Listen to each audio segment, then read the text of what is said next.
And we begin tonight with KCRA 3 weather, and parts of the region starting to dry out after we saw a strong system rolling through the area earlier, bringing rain, snow, and even some lightning storms. And take a look. Our crews were up in the Sierra on I-80 near Yuba Gap when that lightning strike hit. In fact, we saw a number of them lighting up the dark roadway there. We spotted more than half a dozen strikes like that one right around 6:30. And check out this video sent to us by a KCRA 3 viewer on YouLocal. This video is from around 5 o'clock tonight in Forest Hill. You can see not just the rain, but also hail and flashes of lightning there as well. Thank you to Will Emerson for sending that in. And in the Sacramento County area, take a look at this time lapse we have here. Some rain as clouds move through the Slough House area. This was recorded about 5 this evening. Well, things calming down a lot now in the valley tonight. We have this live look for you. Conditions throughout the area. Stockton, West Sacramento, and in Lake Tahoe. Right now, no rain in the valley, but we are still seeing some snow falling in the high country. Here's what it looks like in the Sierra tonight. This is Interstate 80 in Soda Springs and Highway 50 right at Myers. Right now, there are chain controls on I-80 from Baxter to Truckee and on 50 from Twin Bridges to Myers. And you can see why. It's snowy out there. We have team coverage for you on this weather tonight. We're going to start, though, with KCRA 3 Chief Meteorologist Mark Finan. Hey, Mark. And we do still have a fair amount of activity out there, but a lot less than what we saw earlier in the day. But there are still some active spots that I'll point out here in a second. First, let's look at the last 3 hours. In Sacramento County, San Joaquin County, Stanislaus County, really not much going on. There may be a stray sprinkle here and there, but that's about it. But over the last couple of hours, we did see an area of thunderstorms go through Napa County, and since they have moved due north. So let's go north on I-5 through that line, because this is still a very active area. Look at that area around Colusa.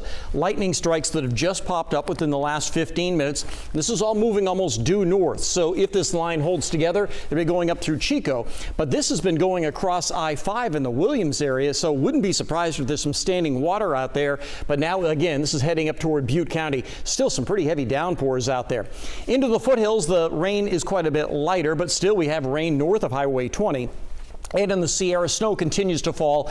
It's a light snow, but still enough that we have chain controls up on 80, 50, and on Highway 88. And we might still have chain controls up early in the morning. As you can see, that's Myers, and you can see the snow falling. So this is on the Lake Tahoe side. That's where you get chains to go up up over Echo Summit. So yeah, it is still snowing. It's going to snow for a while. Like I said, don't be surprised if there's still chain controls up first thing tomorrow morning. Back to you. Mark, thank you. And tonight, some roads are closed because of flooding in our area. In Woodland, there's a closure on County Road 22 that starts from the Woodland city limits and all the way through Interstate 5. Yeah, and that's where KCRA 3's Leanne Denyer is right now. So, Leanne, what are you seeing? Yeah, well, right now we're seeing that road closure that you were just mentioning. So for folks who live or work in this Woodland area, if typically this is how you get onto I-5, you're going to have to find another route. The CHP says that they have closed this section of the roadway due to flooding concerns. And at this point, no word yet on when they might get that back open. So if you are planning on trying to get to 5 from this Woodland area, again, you're going to have to find another way to get there as these blockades are up and that road closed sign is up. Right now, no rain to tell you about, but it is a little bit windy. But the big thing that we're seeing here in Woodland is this road closure that's happening right now. We'll send it on back to you. All right, thanks for that look out there, Leanne. Appreciate that. In El Dorado Hills, a man was rescued from the middle of a fast-moving creek there. Officials say that a man had been camping when the water started rising at Sweetwater Creek. He called 911, climbed up a tree, and waited. It took about 2 hours for 6 rescue swimmers to finally get to the guy. They got a life jacket on him, and he was brought to safety. I would say for the community, they just need to be very vigilant about, staying aware of their surroundings when they're near bodies of water, rivers, even small streams that doesn't, seem like much, which would almost be this particular area.